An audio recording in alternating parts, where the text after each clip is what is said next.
good day. And Jim Hara here. Last time I checked. Have you subscribed to this channel? Because if you haven't, please do. And hit the notification bell and all that wonderful stuff. In this video, I want to talk a little bit about what I'm coining the term, which isn't so important, but I don't think I've heard this out there before. The borderline setup Hoover. They can do a kind of Hoover that is basically a different kind of a setup Hoover. They ghost you, or you're not sure if it's a ghost or discard as time goes by. And then you leave those avenues open, which really, ladies and gentlemen, you need to go no contact. You need to work with someone. I'm not here to work with you if I resonate with you, to get to no contact. Because you're not going to be able to break the betrayal bond if you don't get to no contact. Or if you have a child or children with a person with BPD, then you really need to get into low contact. And I help lots of clients to strategize around how to do that, because it's very, very complicated. Especially custody battles and working toward co-parenting. It's very, very complicated. So some people with BPD, they'll do this setup Hoover because they ghosted you. And you're not sure if they discarded you yet. And all they're going to do is Hoover you back with something. It could just be hi, or how's it going, or what's up. It could be anything really like that. It's really not going to be your false, promising, borderline manipulative Hoovers, which were just a generic Hoovers, I guess we would say. They usually are like, really miss you, really whatever, something you, and like, I have realized so much, and all that stuff you want to hear that isn't really true. Because they can have fleeting awareness, fleeting insight, but it doesn't change behavior. They need years of therapy to really change their lack of emotional relational skills, lack of emotional ability to regulate their emotions, soothe themselves, etc., and not be relating to you like a parent unconsciously in repetition compulsion cycles. So with all that said, what am I talking about today with the borderline setup Hoover? This is something that is very severe in its own right. It's kind of setup where they're coming after you to put you in jail. They want the worst and most malicious revenge on you because they projected out their issues on you. It has nothing to do with you. Indicators that you're going to get that kind of Hoover, really, we're talking about people who are absolutely untreated, may have all the patterns of BPD, may not be diagnosed. You might think they have BPD with some MPD traits. They're going to be really severely presenting, whether they're quiet or the acting out classic raging borderline. Everything's going to be more severe. So if they're quiet, they're going to need more withdrawal. They're going to ghost more often. They're going to just, give you all kinds of silent treatment. And they might have patterns of ghosting when they're in, withdrawal, which to you is experienced as a silent treatment, and or maybe for some people with BPD, they're manipulating that way. Others, maybe not.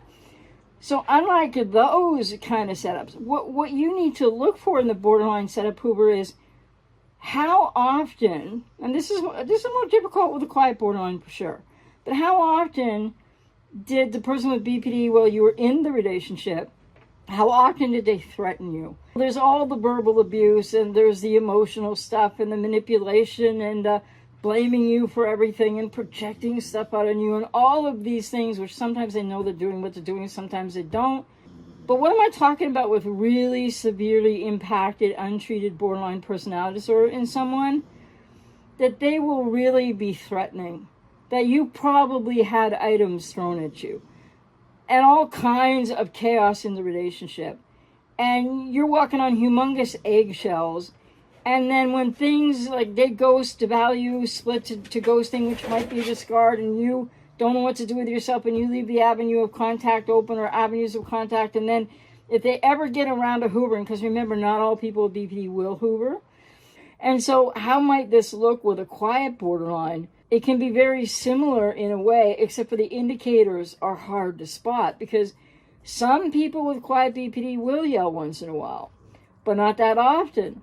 But the most I can say is, watch if you were ever threatened by a quiet borderline, or if they were just more, I guess, seethingly angry, but that's hard to measure because you don't know what every borderline who's quiet is like.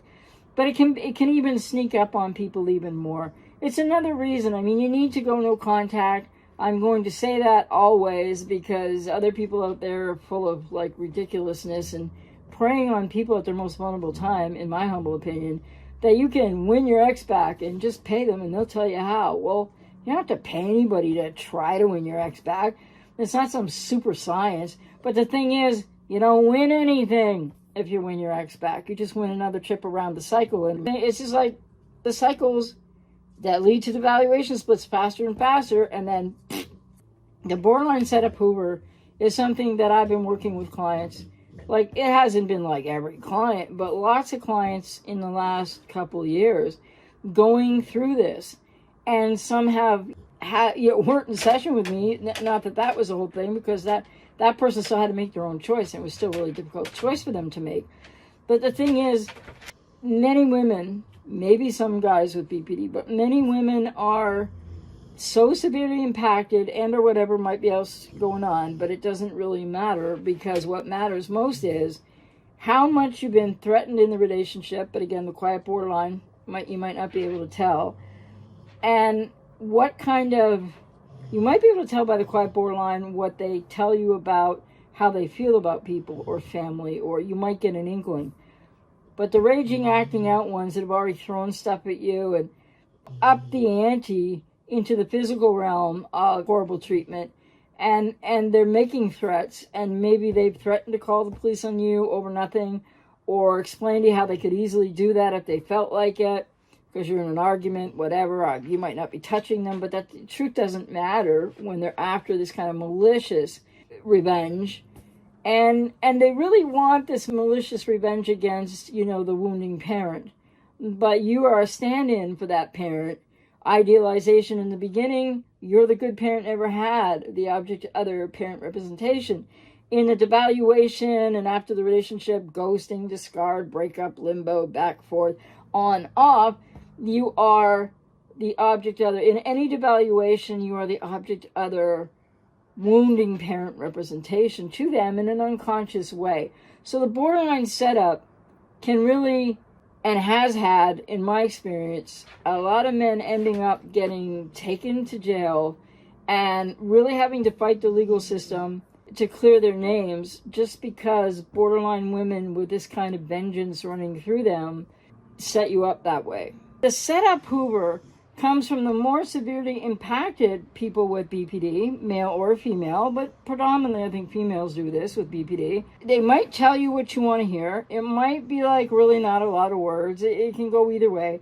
But what they're really doing, and how can you possibly know this ahead of time, right? It's another good argument for going no contact, so you don't have to try to figure this out. But these people with BPD I'm speaking about in the setup Hoover are the ones who already accuse you of something, may well have called the police on you with false accusations, have threatened to do that if they haven't in fact done that. Like you had consensual relations, and now they're saying after the fact, because they're triggered and annoyed and everything, now they're saying after the fact, well, no, I didn't wanna, and and just lies. And or they could be experiencing transient psychosis or transient paranoia. And this doesn't happen to all people with BPD or really that often, but to the severely impacted, they really have that trait number 9 to the 9, so to speak. So the borderline setup Hoover is one where it's going to have the manipulative purpose on the part of some people with BPD to get you to respond, because they might have even already gone to get a restraining order and may have got a restraining order, lying about you and claiming stuff. And like if you have false accusations in the relationship, well, this can happen. And then what they do is called a setup Hoover, because what they're doing is they're going to Hoover you to try to get your attention. You might well respond thinking, oh, finally, because you think you want them back, and, it's understandable. You haven't broken the betrayal bond, and you probably don't know what your childhood issues are that are keeping you stuck there. But the thing is, when they do this setup Hoover, and more severely impacted with BPD and or BPD, NPD, or maybe other things going on too, they're doing it often after they've already got restraining orders. So the setup, the trap is, you're going to respond, and then they're going to take it to the police. Go, see, this person, he's bugging me. Utter lies and manipulation. But this happens to so many men, especially, I'm not saying it never happens to a woman with a borderline male, it happens to so many men with borderline women. To set up Hoover, many men find themselves being so lied about, it's incredulous. You can't even believe, I mean, it's surreal. It's horrible. And many, many men have to spend, never mind that it, costly, that can be really horrible for some people, and for other people maybe not as stressful, but still, you spend thousands and thousands of dollars to clear your name. Many men have been, I've had so many clients over the years, many men have been hauled to jail with these setup Hoovers. And I had a client once I was working with not that long ago. We were in a session. He was talking about, we were working on trying to help him go no contact, and he was working on that. And then in the middle of the session, he just looked at something on his computer, because we were Zooming, and he just went really white. And so I waited, and he goes, "Oh my God, you're not going to believe this." And I'm like, "What happened? What's going on?" And he said, "Well, I got because he'd already told me, I think, that he got a Hoover from his ex. And so trying to be no contact, trying to get into that, we were working on that. He didn't answer right away. And it might have been several hours. And then we had the session, so he was going to wait for the session and talk about it, which can really help people. So then he said, "Well, you know how I got that Hoover?" Could have even told me an email in the session, but he got a Hoover hours before or the night before or something. And then we were talking in a session. And he said, and he's looking at his computer, he goes, "You won't believe this." And I'm like, "What? What's going on?" And then he says, "Well, she Hoovered me, right? Like I told you." And I didn't get a chance to respond. I was trying not to respond because I wanted to talk to you first, what the client said to me. And I said, "Okay, I appreciate that. That's a good step forward. So what's happening now?" And he goes, "Well, I just got a big email, legal cease and desist from Contact, even though he hadn't contacted back to the Hoover because he was set up this way." And so lucky for this client of mine, it happened in the session. So I was able to go, "Oh," because he's like, "Well, maybe I'll just respond and I'll just say," and I'm like, No.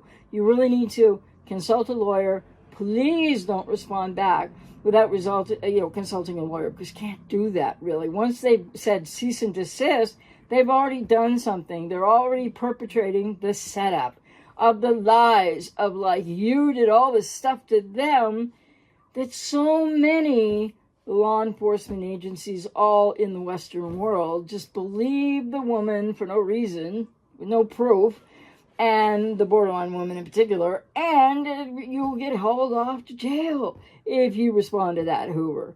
So it can get this serious. It can be this malicious, this much punishment and revenge. And yeah, that might even get into something sadistic, but I just want to say we don't have to start pulling for terms like sociopath or psychopath, because this can happen within BPD. And I'm going to have more coming on the scope and the breadth and the width and the depth of what BPD is before we even start jumping out of that category.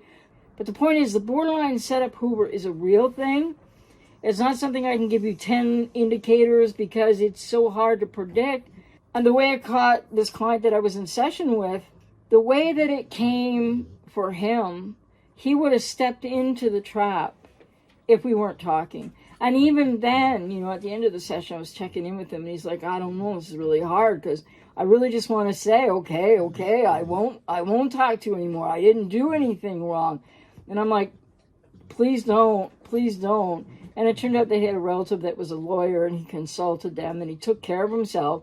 And then the work has still been about holding the no contact and learning how to cope with what it means to go no contact. And then the woundedness, the pain, and more trauma of the borderline setup Hoover.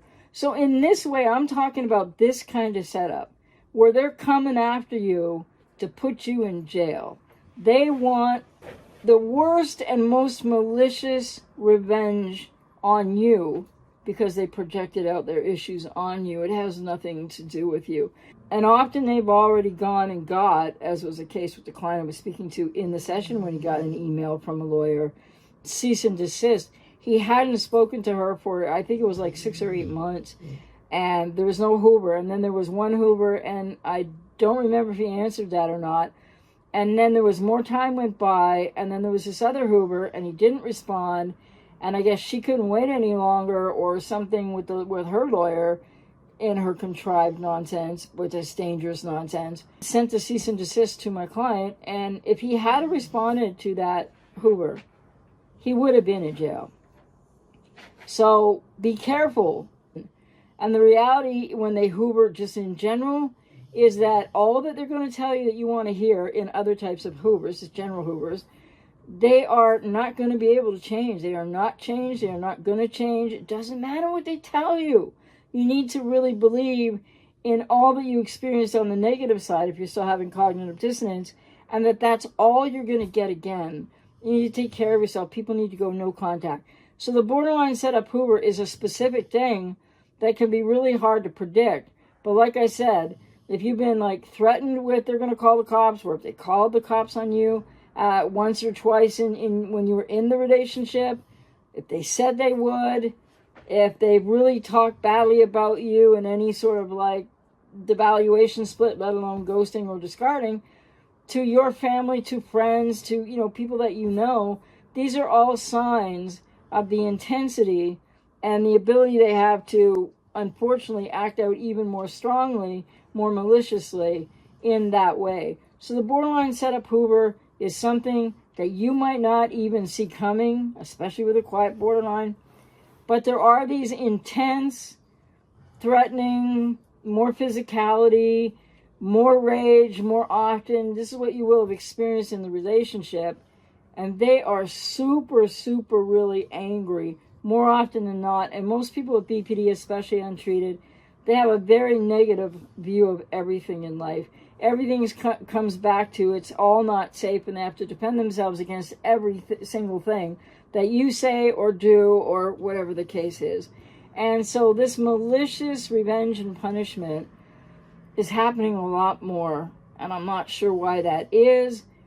But be careful and beware of the borderline setup Hoover and what it really is here as I defined it. And it's not, except for what I've said, it could come, it could happen, and you wouldn't even see it coming. It's another reason to really start working with someone. I'm out here to work with anybody that resonates with me, to really start your process to get into no contact, to learn how to cope with that, the feelings that come up with that, and work through that.